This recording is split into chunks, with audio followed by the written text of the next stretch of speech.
Assalamualaikum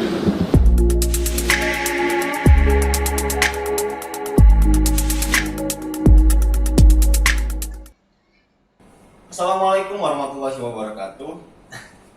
Assalamualaikum warahmatullahi wabarakatuh. Apa kabar semuanya siswa-siswi kelas 10? Hari ini kita masuk pada pelajaran PAI, khususnya pertemuan ketiga. Sebelum melihat video ini, jangan lupa untuk mencuci tangan. Oke, materi ketiga. Iman kepada malaikat. Apa pengertian iman kepada malaikat? Ya, iman menurut bahasa itu artinya yakin, percaya. Iman menurut istilah yaitu mengimani dengan sepenuh hati, baik secara lisan maupun melalui amalan yang telah dilakukan. Jadi kalau kita beriman, itu kita harus bisa mengaplikasikan dengan perbuatan dengan lisan. Artinya lisan dan hati harus menjadi satu keyakinan. Sedangkan malaikat menurut bahasa yaitu berasal dari kata la'aka yang artinya menyampaikan sesuatu. Iman kepada malaikat artinya meyakini dengan sepenuh hati bahwa Allah Subhanahu wa taala menciptakan malaikat sebagai makhluk yang gaib yang diutus untuk melaksanakan perintahnya. Oke, nah ini tadi tentang iman kepada malaikat. Kemudian poin berikutnya yaitu hukum beriman kepada malaikat. Yang pertama yaitu mengimani malaikat, hukumnya adalah fardhu ain.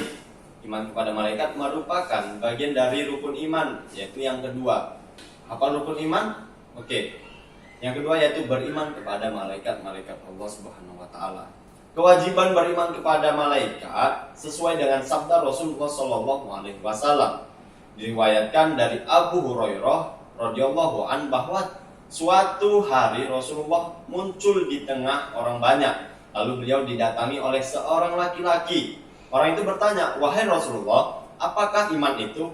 Beliau menjawab, "Iman itu adalah kamu harus percaya kepada Allah Subhanahu wa taala, malaikat-malaikatnya, kitab-kitabnya, pertemuan dengannya, rasul-rasulnya, dan hari kebangkitan yaitu di hari kiamat nanti." Hadis riwayat Bukhari Muslim.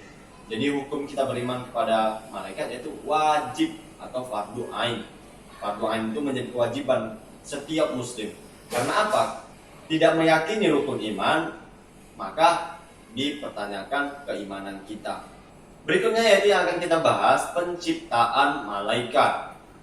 Dikarenakan minimnya pengetahuan yang dimiliki manusia, terutama yang berkaitan dengan hal gaib, termasuk malaikat, sumber yang dapat dijadikan pedoman bagi semua manusia hanyalah Al-Quran dan hadis. Malaikat merupakan makhluk ciptaan Allah yang diciptakan dari nur atau cahaya, seperti itu. Penggambaran wujud dari malaikat terdapat dalam Quran surah Al-Fatir ayat 1 yang menyebutkan bahwa malaikat merupakan utusan Allah Subhanahu wa taala yang memiliki sayap. Masing-masing ada 2, 3 maupun 4. Ya, ini penciptaan malaikat. Jadi malaikat itu terbuat dari apa? Dari nur maupun cahaya, seperti itu. Kemudian yang keempat yaitu perbedaan malaikat dan manusia dan jin. Yang pertama yang akan kita bahas yaitu malaikat. Malaikat itu sifatnya yang pertama gaib. Artinya gaib ini tidak nampak, tidak bisa nampak oleh manusia. Yang kedua, tidak memiliki nafsu. Ketiga, selalu taat kepada Allah Subhanahu wa taala. Yang keempat, tidak berjenis kelamin. Artinya malaikat itu tidak ada jenis kelaminnya, baik laki-laki maupun perempuan. Jadi tidak memiliki kelamin. Yang kelima yaitu tidak makan, tidak minum, tidak tidur, dan tidak kawin. Jadi malaikat selalu senantiasa mencatat amal perbuatan baik, amal perbuatan buruk, ya, selalu mengerjakan apa-apa saja yang diperintahkan oleh Allah Subhanahu wa taala, seperti menurunkan hujan, mencabut nyawa dan lain sebagainya. Yang terakhir yaitu memiliki akal pikiran yang sifatnya statis atau tetap, seperti itu, tidak naik tidak turun. Kemudian ada manusia. Manusia itu sifatnya nyata seperti kita, nampak gitu loh. Kalian lihat manusia di depan nampak, jadi bukan gaib ya. Kemudian yang kedua memiliki nafsu. Tentu ya, kita sebagai manusia itu sudah fitrahnya memiliki nafsu. Yang ketiga yaitu ada yang taat dan ada yang durhaka. Ada yang taat kepada Allah, ada yang durhaka kepada Allah. Yang keempat yaitu berjenis kelamin, ada laki-laki, ada perempuan. Hanya 2 jenis kelamin ini saja. Lain dari ini maka tidak ada jenis kelamin lain. Kemudian sifatnya yaitu seorang manusia makan, minum, tidur, dan kawin.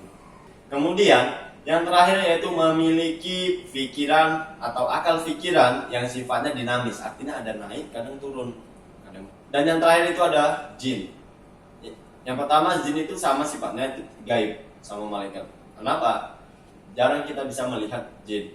Kemudian memiliki nafsu. Jin itu memiliki nafsu untuk menggoda kita sebagai manusia dan lain sebagainya. Kemudian jin itu ada yang taat dan ada yang durhaka. Kemudian dia berjenis kelamin dan dia makan, minum, tidur juga. Dan yang terakhir itu memiliki akal pikiran yang sifatnya dinamis, sama seperti manusia. Jadi inilah perbedaan malaikat, manusia, dan jin. Ketiga aspek ini memiliki perbedaan. Jadi malaikat, manusia, dan jin itu sangat berbeda. Seperti itu ya. Apalagi manusia dengan malaikat, tentu tidaklah hal yang bisa disamakan. Jauh berbeda. Ini yaitu kita bahas tentang jumlah malaikat. Karena sifatnya yang gaib, tidak diketahui secara pasti jumlah para malaikat. Adapun sebuah hadis yang menggambarkan begitu banyak tentang jumlah malaikat Allah Subhanahu wa taala. Dari Ali berkata, aku mendengar Rasulullah SAW bersabda, barang siapa yang mengunjungi saudaranya sesama muslim, maka seakan ia berjalan di bawah pepohonan. Pepohonan apa? Pepohonan surga. Maka ia sedang berjalan di bawah pepohonan. Pepohonan apa? Pepohonan surga hingga ia duduk. Jika telah duduk, maka rahmat yang akan melingkupinya. Jika mengunjungi di waktu pagi, maka 70.000 malaikat akan bersolawat kepadanya hingga sore. Dan jika ia mengunjungi di waktu sore, maka 70.000 malaikat bersolawat kepadanya hingga pagi hari. Hadis riwayat Ibnu Majah. Ya, jadi jumlah malaikat ini banyak sebenarnya. Banyak sekali jumlah malaikat. Dan masing-masing malaikat memiliki tugas masing-masing. Tetapi malaikat yang wajib kita imani itu ada 10. Oke, mungkin hanya ini saja yang bisa saya sampaikan. Lebih dan kurang saya mohon maaf. Apabila ada pertanyaan, kalian bisa komen di forum Google Classroom kita. Dan saya akhiri, Assalamualaikum warahmatullahi wabarakatuh.